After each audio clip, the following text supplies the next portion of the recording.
저는 커리어 코치라고 제일 많이 알려져 있습니다.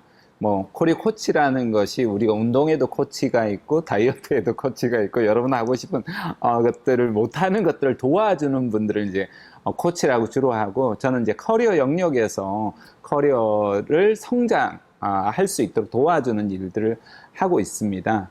근데 원래는 사실 직업적으로 제가 누구보다도 많은 갈등을 했던 사람이어서 그것이 오히려 저에겐 좀 도움이 되어서 어떻게 하면 진로에 대한 좀 고민을 덜 할 수 있을까, 취업도 어떻게 하면 더 잘할 수 있을까, 이쪽만 저는 대기업에 계신 분들 채용하는 업무를 제가 직접 대행해 주는 그런 일을 하면서 궁극적으로 이제 채용, 기업 입장에서도 그렇고 개인 입장에서도 그렇고 그냥 취업하고 채용하고 끝나는 것이 아니라 보다 장기적으로 서로가 성장이 일어나도록 하는 것이 참 중요하겠다, 이런 생각 때문에 그 일을 이제 전문가라는 소리까지 들을 정도로 연식만 오래되어서 한 20년 정도 이 일을 해왔습니다. 원래는 이제 커리어 코치라고 하면 뭐 취업 코치처럼 취업만 알선하는 그런 형태로 일을 했었습니다. 근데 그런 영역이 이제 굉장히 촘촘하게 이제 넓어지면서 코치가 이제 중심에 있는데요.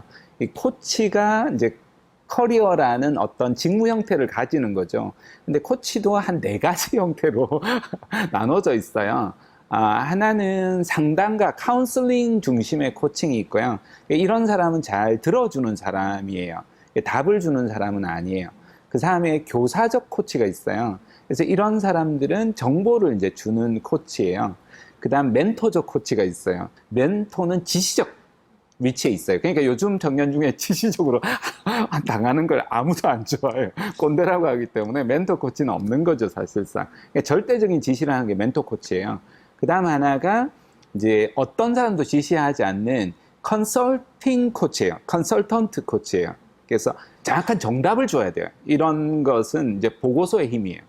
그 중에 이제 코치는 이렇게 4가지 성격으로 있는 거예요. 만약 코칭을 하신다면 그 각자가 여러분이 어떤 성향에 있는지를 보셔야 될 것 같고, 그 중에서 이제 나이 대상에 따라서 직장인이냐, 청소년이냐, 중장년이냐, 이렇게 또 임원이냐, 이렇게 다를 수 있을 것 같고요.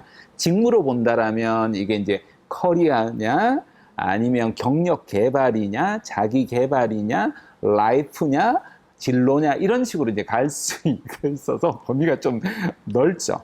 근데 딱 중요한 것 중에 하나는 커리어는 성장이에요. 코칭의 가장 중요한 거는 성장이에요. 성장이 일어나도록 도와주는 것이 가장 중요하다고 볼 수 있는 거죠. 저도 마찬가지로 제가 하는 일을 통해서 그분들이 이제 성장이 일어날 수 있도록 돕는 일을 하는 것이 코칭의 핵심이라고 생각하고 그런 일을 하고 있습니다. 항상 어제보다 더 나아지는 거예요. 사람은 달란트가 있어요. 근데 달란트가 크든 적든 간에 저는 제일 중요한 것 중에 하나가 내가 최대치가 있으면 이 달란트를 최대치까지 가야 된다고 생각해요. 이게 이제 성장이에요. 근데 사람들은 이 달란트가 내 하는 요구밖에 안 되니까 가만히 있는 거예요. 근데 문제는 이게 이제 그냥 그대로 있는 게 아니라 퇴보하게 되는 거예요. 교육이라는 것을, 우리가 배움이라는 것을 자꾸 더 등한시하게 되는데 현상 유지가 안 돼요. 시대는 굉장히 빠르게 변하고 있기 때문에 교육하지 않는 사람들은 계속해서 격차가 벌어져요. 자신의 잠재 능력까지 최대치까지 끌어올려 주는 것이 성장이고, 그것이 또 무엇보다도 재밌는 일이기 때문에 자기 한계에 도전할 나가는 것, 그것을 저는 성장이라고 이렇게 이야기합니다.